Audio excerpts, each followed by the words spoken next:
e de sigilen bɛ jamana kɔ kan i b'a fɛ ka i sen no tunga lafiya ka projet kura o la o projet dɔ de u bɛna cité ni ka o de jɔ tungarangew ye banakɔrɔnikaw olu fɛ yen nɔ cité min ni a bɛna jɔ hectare 1 o de sanfɛ hectare min yɛrɛ ni ale lamunumunen don so 20 o de bɛna jɔ cité in kɔnɔna la a so 20 bɛɛ n'i ka yɔrɔ de don a kɔnɔna la denmisɛnw ka kulonkɛ yɔrɔ b'a kɔnɔna la fiɲɛ sama yɔrɔ b'a kɔnɔ ka taa se farikolo ɲɛnajɛw olu ma o bɛɛ bɛ cité in o kɔnɔna la cité in yɛrɛ parcelle 1 o ye titre foncier de min n'ale musaka ye sefa wari 4,400,000 ani 100,000 ye i bɛ se ka a sara yɔrɔnin kelen walima i bɛ se k'a sara san 1 kɔnɔna la walima ka taa se kalo 18 o ma n'i tilali i ka terrain o sarali la sa i bɛ se ka i ka so jɔ ka kɛ villa hakɛlama ye walima i bɛ se k'a jɔ ka kɛ étage ye tunga lafiya ma olu ka bolo kan n'i ka wari yɛrɛ bɛ i bolo i bɛ se ka i ka so jɔ i kelen ye walima ni wari t'i bolo fana o yɔrɔnin na i bɛ se ka i sen don tunga lafiya ma olu ka tɔn o la n'an b'a fɔ ma nanzarakan na n'an b'a fɔ ma ko tɔntin tunga lafiya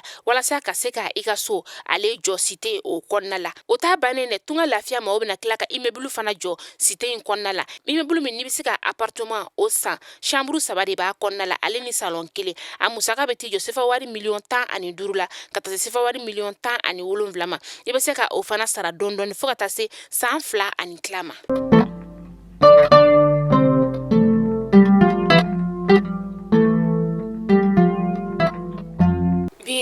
San 2022 an minnu b'an filɛ sanga n'a ka wagati an ka bɔlɔlɔ kan la Mali kɔnɔ yan ka taa se Mali kɔkan ma an bɛ aw bɛɛ lajɛlen fo a ka wagati o cogoya la kunnafoni min na b'aw sigi ka makɔnɔ Mali kunnafoni.net ale jabaranin kan ni y'o waati seli a y'aw bisimila.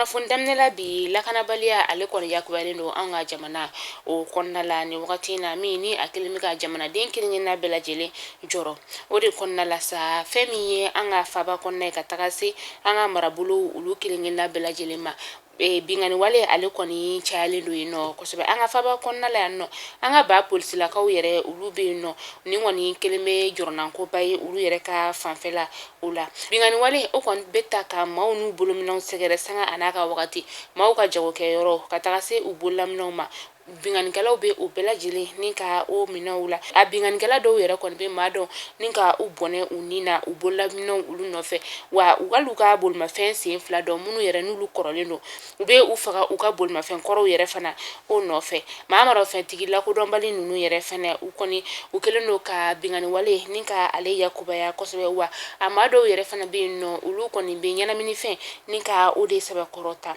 ko yɛrɛ jugumayɔrɔ ye fɛn min yɛrɛ sa u kɔni caman de bɛ yen nɔ minnu n'olu b'u jɔ an ka ba polisilakaw ɲɛ ka u to u ka mɔmɔli la wagati min na ka sababuya kɛ ko marafɛn juguman o tɛ u bolo o de la an ka camancɛ fanga jamana marabagaw kɔni bɛna lajɛ ni ka se ka sariya kura dɔw ta walasa ka se ka an ka ba polisilakaw ni ka olu ni tɔnbolimaw bɛɛ lajɛlen ta ko ni k'u bila minɛn kelen kɔnɔ walasa marafɛn min bɛ an ka tɔnbolimaw bolo n'u ta kɛlɛkɛyɔrɔ la an ka ba polisilakaw fana bɛ se ka bila u kulu kɔnɔ. Sefa wari miliyari 60 an ka douane o de la don an ka jamana ale ka wagande kɔnɔ septembre kalo o tɛmɛnen na a yirala ka fɔ ko douane kɔni ye baaraba de kɛ ni sefa wari miliyari 60 doni na kalo kelen o kɔnɔna la kabini Amadu Konate ale kɔni sigira douane ale ɲɛmaya la a kɔni bɛ ka jeniyɔrɔ fin kosɛbɛ walasa sɔrɔ ale bɛ se ka yakubaya douane o kɔnɔna la.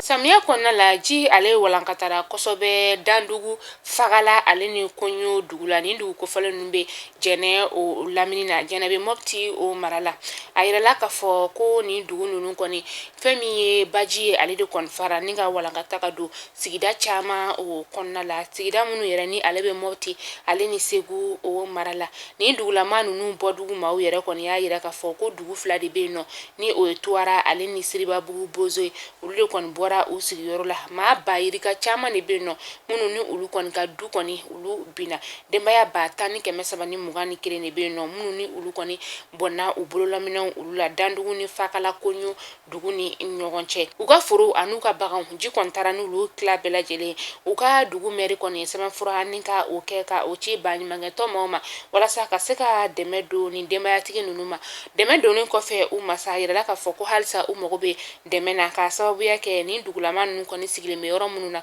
n'u bɔr'u sigiyɔrɔ la ko lakana kɔni tɛ u kan wa u bɛ yɔrɔ minnu fana na a yɔrɔw datugulen tɛ u kɔni fɛn ko suguya bɛɛ koɲa b'u la.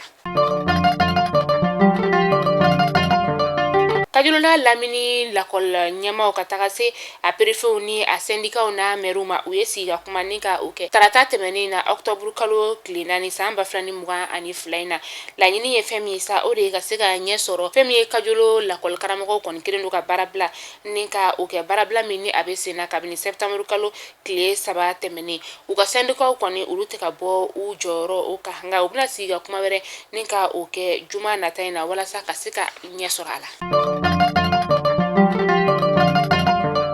Kuri ale be yoroso o lamini na ale kɔni prefekura ni ka o sɔrɔ prefekura min ni ale tɔgɔ ye ko Amadu Kulibali a yirala dugulamaw la alamusa tɛmɛni walasa u ka se u ka prefekura ale dɔn. Kuri ale kɔni sigilen bɛ Mali ni Burkina Faso dancɛ dugu o la ni dugu kɔfɛlen yɛrɛ kɔni prefe kun tɛ ale kɔnɔ a bɛ san 2 bɔ bi.